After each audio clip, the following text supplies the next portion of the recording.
In the early morning hours of July 27, 1943, a U.S. Navy task group operating about 80 miles south of Kiska Island in the Aleutians began to pick up unknown radar contacts.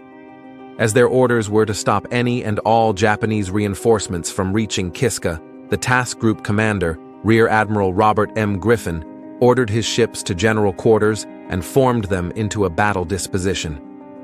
At 1:13 a.m., the heavy cruisers Wichita, Louisville, and Portland opened fire, and they were joined a minute later by the veteran battleships New Mexico and Mississippi. Gun flashes lit up the seascape for some distance as the firing continued for over half an hour. Through all of this, no evidence of counteraction was detected. No searchlights or gun flashes, no splashes from misses, no shell hits, no starshells, and no torpedo wakes. The task force's destroyers, which were making a torpedo run, also found no sign of the Japanese. A float plane was launched, and it also could not find any evidence of an enemy force. The 518 14-inch and 487 8-inch projectiles that had been fired apparently hadn't hit anything but water.